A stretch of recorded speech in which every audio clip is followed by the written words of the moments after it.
नमस्कार,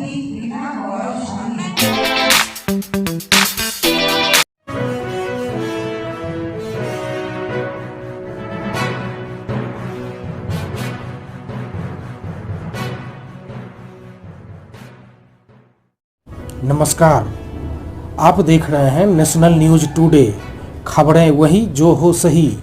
मैं विजय कुमार सिंह। अब देखें ये खबर। आज बिहार के मुख्यमंत्री नीतीश कुमार बेगूसराय जिले के ITI मैदान में आए और उन्होंने जीविका दीदी के साथ संवाद किया। कोरोना का दौर चला गया, बहुत तेजी से दुनिया भर में चल रहा था, देश भर में चल रहा था और अपने बिहार में भी असर हो गया था।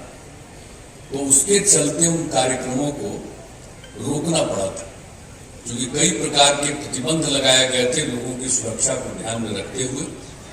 लेकिन उसके बाद ये बहुत तेजी से घटा और आज खुशी की बात है कि 2 जिले का हम लोग कर रहे हैं, बेगूसराय का और खगड़िया का।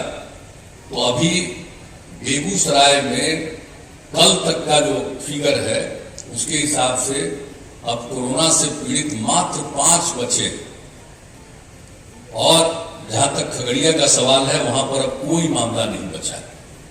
जो भी परिवार के किसी व्यक्ति की कोरोना के कारण मृत्यु हो गई तो उसके लिए भी हम लोगों ने 2020 से ही इसकी शुरुआत कर दी और बिहार एक पहला राज्य है जहां ये सब काम शुरू हुआ कि मृतक के परिवार को 4 लाख रुपए की सहायता राज्य सरकार की तरफ से। तो ये काम हम लोगों ने शुरू किया।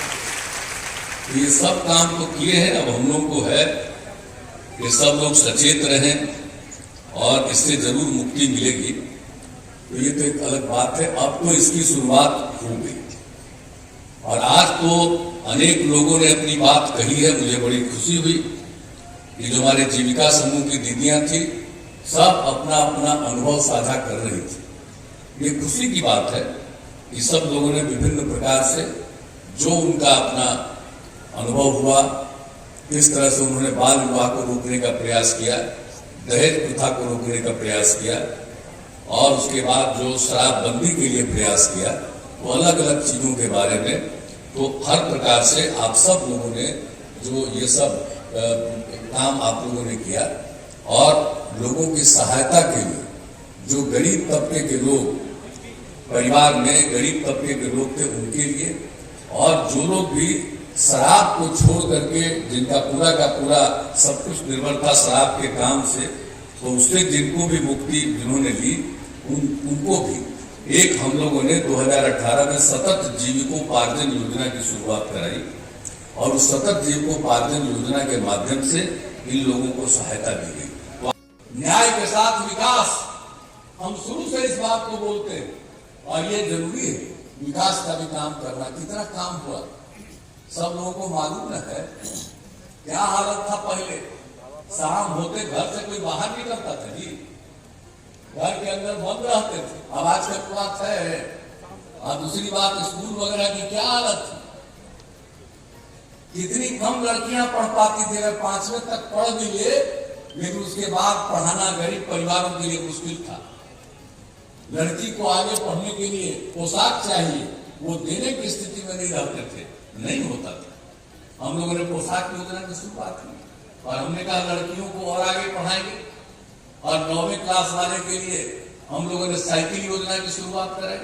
क्या स्थिति हुई, कोई लड़की साइकिल चलाती थी और किस तरह से जब साइकिल योजना की शुरुआत हम लोगों ने करा दिया, 2007 से शुरू करके 8 से मिलना शुरू हो गया, तो कितनी बड़ी संख्या में लड़कियां हाई स्कूल तक में पहुंचने लगी और किस तरह से लोग घर से वहां जाने लगी। कुछ लोग बीच में बोलता था कि लड़की को आप साइकिल चलवाइएगा तो कोई ना कोई रास्ता में उसको तंग करेगा।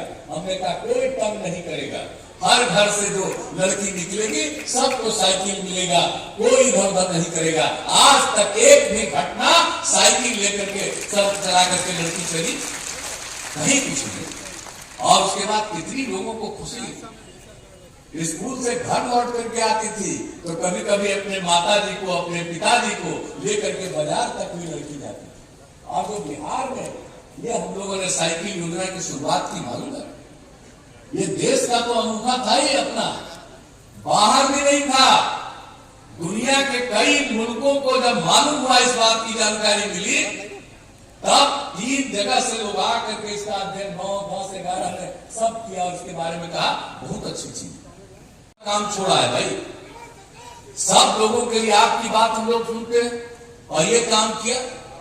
और महिलाओं के विकास के लिए जो हम लोगों ने काम किया, तो आप जानते ही हम लोगों ने विकास का काम, सबके उत्थान का काम, एक एक काम किया, लेकिन कोई मानता ही नहीं।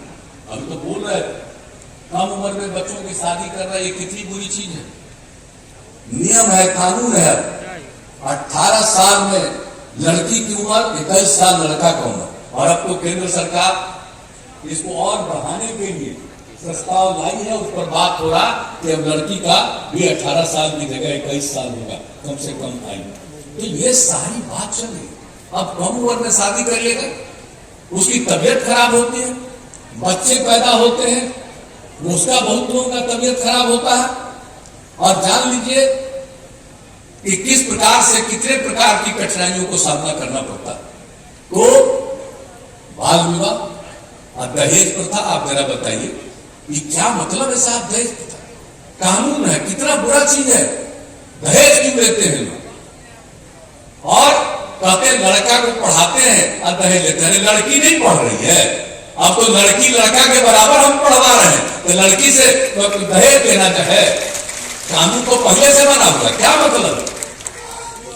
किसी का भी कोई किसी से दहेज लेना कितनी बुरी चीज है, दहेज कितनी बुरी चीज है। तो दहेज प्रथा के खिलाफ पूरे तौर पर यह अभियान चलना चाहिए। तो हर प्रकार से हम लोग तो इसी को कहने आए हैं, इसी को अभियान चला रहे हैं। और दहेज कोई लेता है और कितना बुरा काम करता, कितना बुरा काम करता, कुछ कम लेगा तो उससे और लेगा। तो कितने बार लड़कियों की हत्या होती है, कोई सुसाइड करने के लिए बाध्य होती है। कितने प्रकार की कठिनाइयां उसको देखनी पड़ती है, कितने तरह की कठिनाइयों को देखना पड़ता है। और बात करते हैं, आप जरा सा सोच लीजिए, अगर कोई आदमी है और वो अपने बेटा की शादी के लिए दहेज लेना चाहता है, या कोई लड़का दहेज के चक्कर में, जरा सोच ले कि अरे भाई हम आप कोई पैदा हुए हैं तो माता पिता दोनों हैं तभी ना पैदा हुए हैं। तो बिना महिला के कोई पुरुष बच्चा बच्ची पैदा कर सकता है? तो बच्चा कोई पैदा करेगा तो उसके लिए तो महिला की जरूरत है। तो उसके बिना किसी का जन्म होगा, तो ब्याह तुम्हारा नहीं होगा, तो तुम्हारा कोई बाल बच्चा नहीं होगा। तो जन्म होता है, अगर तुमको बाल बच्चा पैदा होता है तो तुम्हारी शादी होती है महिला से, इसी के चलते होता है। तो महिला का महत्व न है, उनके बिना किसी का जन्म होता है। तो जरा इसका भी प्रचार ठीक से करिए। ये कौन है जो सोचता है कि पुरुष सोचता है कि हम आगे हैं, महिला पीछे? हम लोग कैसे आगे हैं? सबसे आगे महिला है, तब पुरुष है। इस बात को मान करके चलिए। अगर पुरुष चाहेगा भी तब पुरुष में मिलकर बाल बच्चा पैदा होगा जी, है? तो इसीलिए जरूरी है कि शादी तो किसी भी कीमत पर, बाल विवाह की बात तो हो गई, दहेज प्रथा, तो इन सब चीजों को लेकर के निरंतर अभियान चलाते रहना चाहिए। और एक बात तो हम कहेंगे, अगर कोई दहेज लेता है तो एकदम विरोध करिए, उसके शादी में मत जाइए। हम तो पिछली बार जो शुरू किए थे, और आप लोगों को तो मालूम है ना कि बापू के जन्म दिवस के अवसर पर 2 अक्टूबर को 1917 में हम लोग 1917 करें 2017 में हम लोगों ने जो इतना बड़ा कार्यक्रम करवाया था, बापू सभागार जो बनाया,